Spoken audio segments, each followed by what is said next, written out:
देखिए, विशिष्ट ट्रांजैक्शन की जर्नल एंट्री में कभी कभी एक सिचुएशन ऐसी भी आती है जब profit, trade discount, cash discount तीनों एक साथ दे रखे हों और कैश डिस्काउंट भी आनुपातिक रूप से लागू करना हो। यानी आपको एक छोटा सा उदाहरण देता हूं मैं। दीपक ने 4,000 रुपए की लागत का माल 25% लाभ पर बेचा। यानी दीपक जो भी माल बेचेगा वो 25% लाभ कमा करके बेचेगा।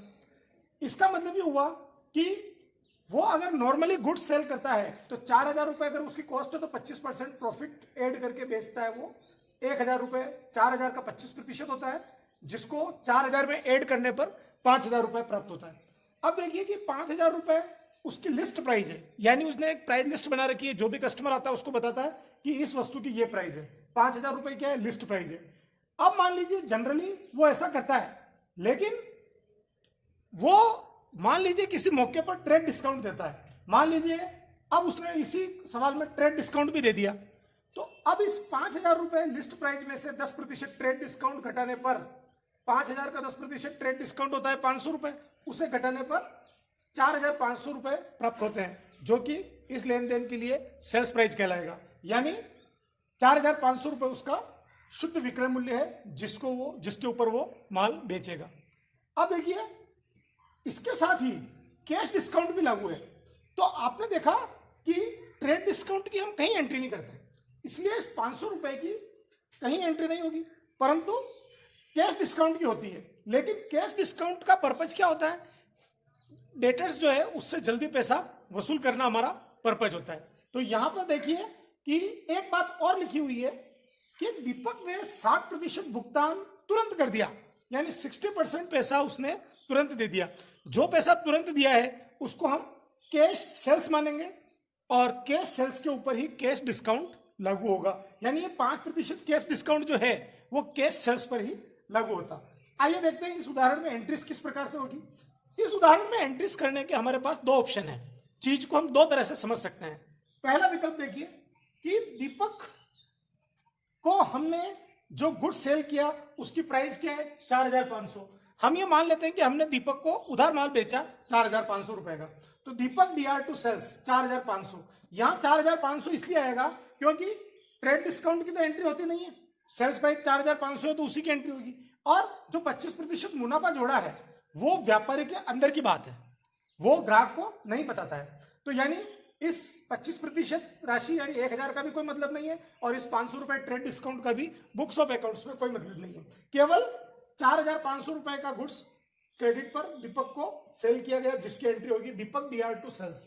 ये एंट्री होती है, हमें पता है सेल्स की एंट्री। अब देखिए कि दीपक को 4,500 का जो माल बेचा, उस माल के ऊपर यहां तक की बात हो गई 25%, 10%। अब हम बात करते हैं 5% कैश डिस्काउंट लागू है। लेकिन मैंने अभी आपको बताया कि कैश डिस्काउंट सिर्फ कैश सेल्स के लिए लागू होता है। इस 4,500 में से 60% भुगतान चूंकि दीपक ने तुरंत कर दिया, तो 60% पोर्शन आनुपातिक रूप से नकद विक्रय माना जाएगा और शेष 40% पोर्शन उधार विक्रय माना जाएगा। तो 60% 4,500 का निकलेगा। ध्यान दीजिए कौन सा परसेंटेज किस अमाउंट पर निकलता है, ये चीज इस सवाल में महत्वपूर्ण है। जैसे 25% निकलेगा 4,000 के ऊपर, फिर 5,000 हो गए, 5,000 पर निकलेगा ट्रेड डिस्काउंट 10%, 500 घटाने के बाद फिर आएगा आपके पास 4,500 रुपए। तो 60% और 40% जो विक्रय हम निकालेंगे वो 4,500 पर निकलेगा। यानी 4,500 का 60% 2,700 रुपए और 4,500 का 40% 1,800 रुपए होता है, जिसको हम उधार विक्रय मानेंगे। तो अब हम बात करते हैं कैश सेल्स की। तो कैश सेल्स जो कि 2,700 रुपए की है, 4,500 का 60%, उसके ऊपर ही कैश डिस्काउंट लागू होगा। तो 4,500 रुपए का जो माल उधार बेचा उसमें से हम ये समझ लेंगे 60% पैसा आ गया उसी दिन, तो 4,500 का 60% पैसा उसी दिन आ गया, यानी 2,700 रुपए का हिसाब साफ हो गया। 1,800 रुपए बाकी बच जाएंगे।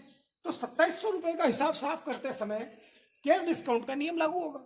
तो 2,700 रुपए दीपक के जमा कर लेगा, वो क्रेडिट कर लेगा, है ना। दुकानदार क्या करेगा, 4,500 में से 2,700 जमा कर लेगा, यानी 2,700 रुपए उसके खाते में से कट जाएंगे। इसलिए हमने दीपक को 2,700 रुपए से क्रेडिट किया है। लेकिन वास्तव में हमें दीपक से 2,700 रुपए प्राप्त नहीं होंगे, क्योंकि हमारी शर्त कैश डिस्काउंट भी है। तो कैश डिस्काउंट 60% राशि यानी 2,700 रुपए पर तो लागू होगा ना। इसलिए 2,700 रुपए का 5% कैश डिस्काउंट की रेट क्या है 5%, ये 5% निकलेगा 2700 रुपए का। तो 2700 रुपए का 5% जो कि 135 रुपया होता है वो इस 2700 रुपए में से घटेगा, और बाकी का 2565 रुपया 2565 रुपया नकद प्राप्त होगा हमें दीपक से।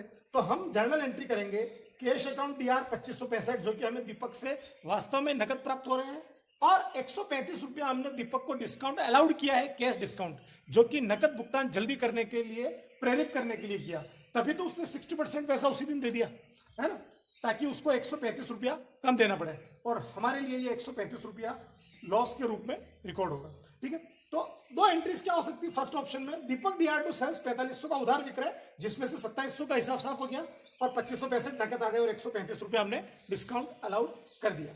ठीक है, ये चीज है। इस ट्रांजेक्शन्स को हम और दूसरे तरीके से भी समझ सकते हैं, यानी इसकी जर्नल एंट्री हम थोड़ा सा अलग तरीके से कंबाइंड रूप में भी कर सकते हैं। वो क्या होगी, देखिए कि जो दीपक हमसे 1800 रुपये मांगता है, इन एंट्रीज में आपको चाहे नजर नहीं आ रहे हो, लेकिन उसका जब हम लेजर अकाउंट बनाएंगे तो 4500 DR है और 2700 CR है, तो ऑटोमेटिकली 1800 रुपये उसका अकाउंट का बैलेंस बचेगा, तो वो अपने आप आ जाएगा। लेकिन इस 1800 रुपये को अलग से दिखाने के लिए जर्नल में अगर हम दिखाना चाहते हैं तो हमें ऑप्शन 2 चुनना पड़ेगा, जिसके अंतर्गत हम ये मान लेते हैं कि 4500 रुपये का गुड्स सेल है, ये तो हमको पता है। अब सेल्स के सामने 4500 रुपया लिख देंगे, इसमें कोई अंतर नहीं है, यहां पे भी हमने 4500 लिखा और इस ऑप्शन में भी 4500 लिखेंगे। अब देखिए कि 1800 रुपये उधार विक्रय है, तो उधार विक्रय 1800 विक्रय 40% को दीपक DR 1800 रुपये कर देंगे, क्योंकि दीपक देनदार है 1800 रुपये से, तो हमने 40% पैसा उधार लिख लिया। अब 60% पैसा जो कि 2700 रुपये है, हम उसको दो भागों में बांटेंगे, एक तो एक्चुअल कैश पे रिसीव्ड और दूसरा ट्रेड डिस्काउंट। तो दोनों को अलग अलग लिखेंगे, cash DR discount allowed DR 2565 cash और डिस्काउंट अलाउड 135। तो 60% पैसा ये हो गया, इन दोनों को जोड़े तो 2700 रुपया, और 40% पैसा ये हो गया, टोटल 100% पैसे की है सेल हो गई अपने। इस प्रकार से हम इस ट्रांजेक्शन्स के लिए एक ही कंबाइंड एंट्री भी कर सकते हैं। कंबाइंड एंट्री संयुक्त एंट्री को कहते हैं, जिसमें हमने 3 डेबिट किए, 1 क्रेडिट किया, तीनों डेबिट का योग 4500 रुपया हो रहा है। ठीक है, तो इस प्रकार से जब किसी सवाल में profit, trade discount, cash discount एक साथ आ रहा हो, और कैश डिस्काउंट अगर आनुपातिक रूप से लागू करना हो, तो किस प्रकार से जर्नल एंट्री के अमाउंट निकाले जाते हैं और जर्नल एंट्री की जाती है, ये बहुत इंपॉर्टेंट चीज है। इसमें कई स्टूडेंट्स अटक जाते हैं, लेकिन हमें ध्यान रखना है कि कैश डिस्काउंट उसी राशि पर लागू होगा जो पैसा कैश में पेमेंट कर दिया जाता है, क्योंकि कैश अकाउंट का पर्पज भी वही होता है। ट्रेड डिस्काउंट को कहीं हम रिकॉर्ड नहीं करेंगे, और प्रॉफिट कितना ऐड कर रहा है ये सिर्फ हमें लिस्ट प्राइस तक पहुंचने के लिए काम में लेना है। ठीक है, ओके, थैंक यू।